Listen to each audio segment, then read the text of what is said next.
obviously right that people should be punished to the extreme for many reasons. Before I get into chapter 6, and I'm going to quickly go over what led up to that, to some degree, okay, I remind you that God is God, and He is my family in the sense that He is my true family, okay, not the flesh, okay, and the Spirit of God, okay, is far more important than whatever people perceive to be their family spirit. They're relying on the flesh. So when they are in rebellion against God, it is by default persecuting my true family, God, the Holy Spirit, me, and my parents are blameless. So they deserve far more than they think they deserve to suffer, and their offspring to suffer forever, because that's their offspring, and they denied me a suitable helper and a decent society to bring an offspring for God on the planet God made. Okay, this planet was here way before human beings, and they have no right to steal it from God's agenda. That's why it's going to become their torture dome, okay, their dehumanizing center, where scum are going to rule over them, and then they're going to be in the afterlife, especially those in the governing class, and they're going to suffer forever. So, real quickly, Revelation 1, okay, through 3, okay, we see John's vision of Christ and the church messages and how Jesus is described, right? He's wearing a robe, he has sharp and blazing eyes, intense blazing eyes. He has a golden sash over his chest. He says that he's the one that holds the 7 stars in his right hand, and that stands for the 7 angels, okay? And he walks among the 7 lampstands, okay? Also, we see that the message to the churches in chapter 2 through 3. In chapter 4, there's angels and other spirits praising God before his throne. In chapter 5, scroll and lamb, the Lion of Judah is the only one worthy to open the scroll. That's who I am. Okay.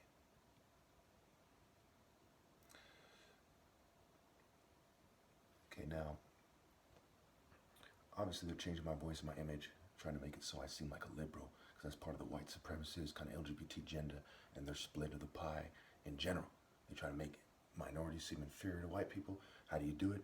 You try to make them seem gay, and that, you know, they're thinking straight in Western culture and they're thinking gay. That's how they describe it themselves, and that is the point of it is to bring down minorities and to try to make the white man seem more manly and the Jew. And we see them flexing. We see them doing things that suggest that they're trying to convince you of that. Okay, and it's really, I don't know if anyone, obviously Nigerian people are the most masculine. It goes off saying, it's like comparing a leopard to a mouse or a cat or to a little dog or something. It's fucking retarded not to see them. Some are more lion shaped, some are more leopard shaped. And of course, God, the word God in Western culture is dog spelled backwards, right? And the lion is from the cat family, and so is the leopard. Okay, so anyway, chapter 6, we see the 4 seals are broken, the 4 horsemen. The first one is given a crown and rides out as a conqueror. The second was given a large sword and causes people to kill each other. The third is given scales and says to the workers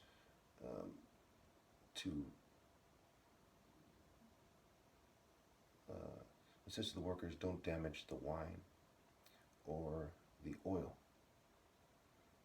Okay. Oh, excuse me. The third, okay. No, that was right. That's right. Okay.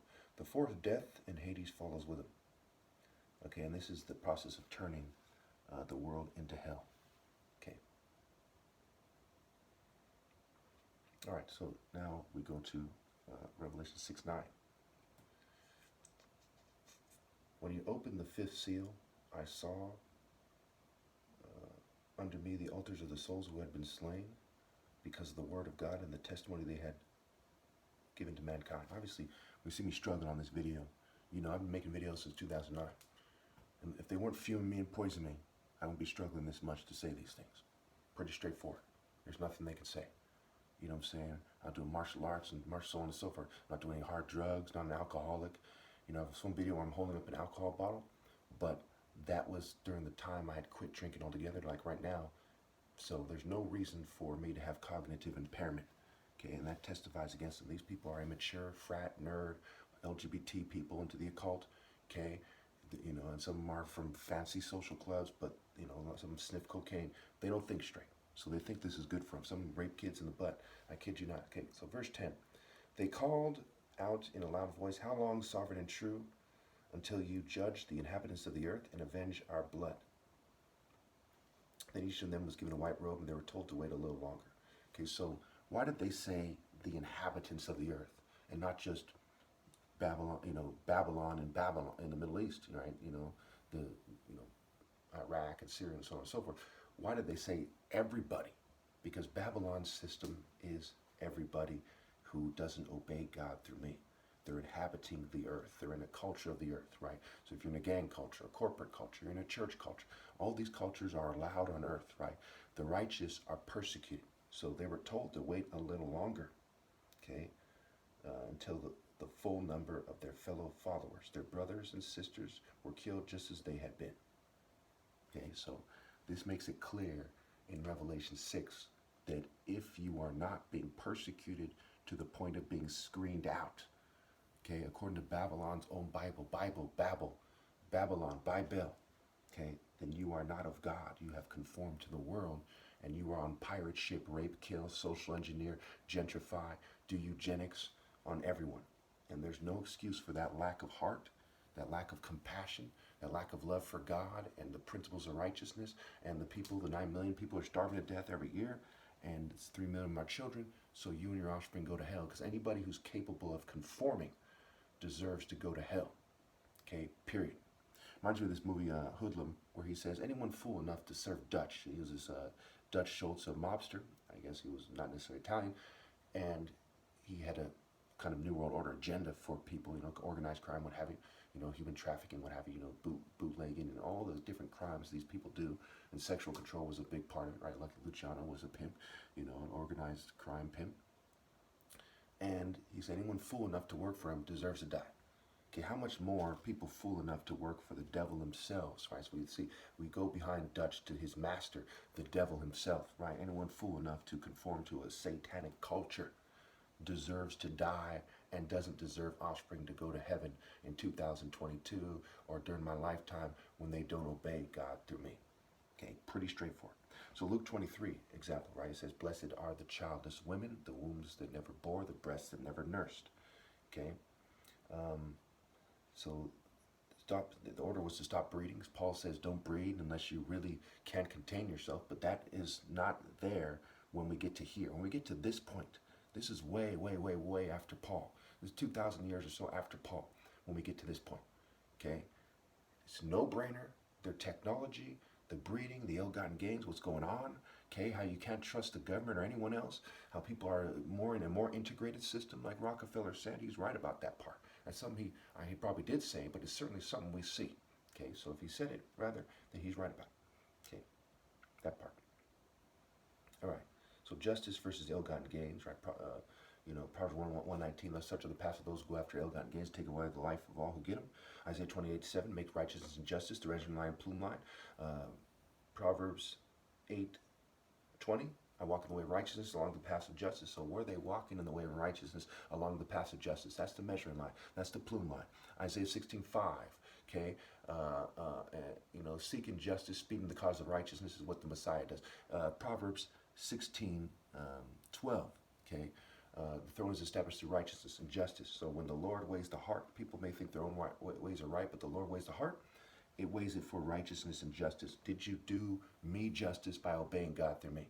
Did you do the 9 million people starving to death a year justice by coming into the divine order and out of Babylon's system? And we'll get into that in another video, okay, by obeying God through me.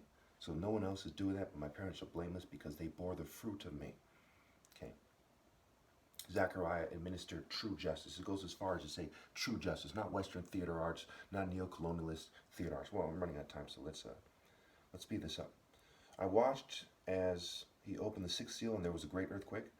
The sun turned black like sackcloth, like when Jesus was crucified, for example. You know, the sun stopped shining. There was an earthquake. The temple, something about the temple ripped in two. Anyway, remember, I'm not a Christian. I am moral precision. I don't agree with how they present this. Anyway, so I do agree with moral precision here. Okay, so sackcloth made of gold hair. So the sun turned black like sackcloth made of gold hair. Then the whole moon turned blood red, and the stars in the sky fell to earth, as figs chopped from a fig tree when shaken by a strong wind.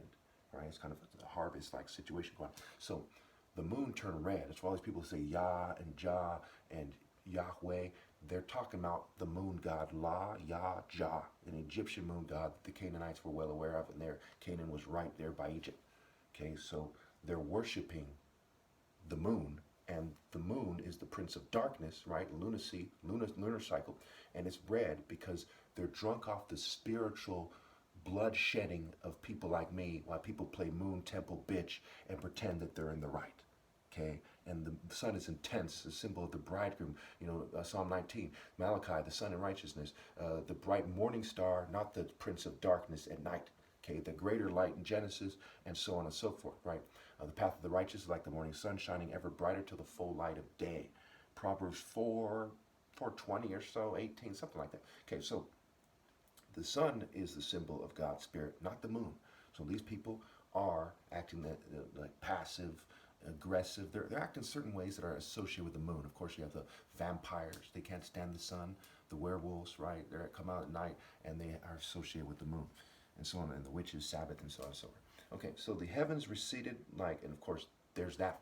These things are based on Satanism, first and foremost, right? The werewolf, right? Who wore the wolf? The Romans. The vampires, right? There's wordplay there. Down umpire. There's all kinds of connections there. Bat, the Egyptian deity, right? In a cave, upside down. God's plan in reverse. I'm going on about that, but the heavens receded like a scroll being rolled up, and every mountain and island was removed from his place. And the kings of the earth, the princes, the generals, the rich, the mighty, and everyone else, both slave and free, hid in caves and among the mountains, and said to the rocks, "Fall on us, and hide us from the face of him who sits on the throne, and from the wrath of the Lamb."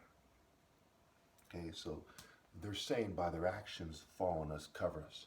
Okay, for example, if somebody isn't manning up right now, okay, what are they saying to God? What is their heart saying to everyone? What is their true mouth? The actions speak louder than words saying. They're saying that they don't want to consider the possibility of God.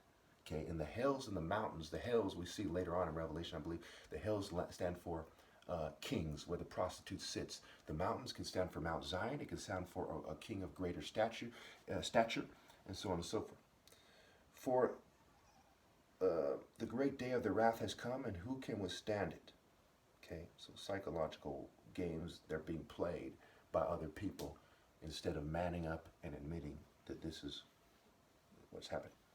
So Revelation 8, the 7 angels were given trumpets. Okay, there's an angel with a golden censer, and the incense of the prayers of God's people goes up from his hand. Then the angel broke the censer. Then the angel took the censer, filled it with fire from the altar, and hurled it on the earth. And there came peals of thunder, rumblings, flashings of lightning, and an earthquake. Now, consider Zeus is a deity of lightning, thunder, so on and so forth. And Hephaestus, the craftsman deity, a deity of fire, okay, also known as Vulcan, volcanoes, okay, and Poseidon, also known as Neptune, we have Neptune's kingdom in Santa Cruz, is known as a deity of earthquakes. So they have their kind of theater arts, the Greek theater, the Greek and Roman theater, the Colosseum. They play theater art games. They include blood blasts. You know, there was reenactments of battles in the Colosseum. So what they're doing is a theater art bitch game. Right? Say coronavirus, say Coron A, Coron Alpha, me. They want me to veer to them, veer us. Right? Veer also means masculinity. Okay. There's all kinds of other connections in that wordplay, but you know I'm running out of time, and I'm not going to get to finish this. In part 3, I'm going to have to go into Revelation 9, I believe. So anyway, hail and fire mixed with blood hurled on the earth. Okay. A third of the earth was burned up. Excuse me. A third of the earth and the earth and trees were burned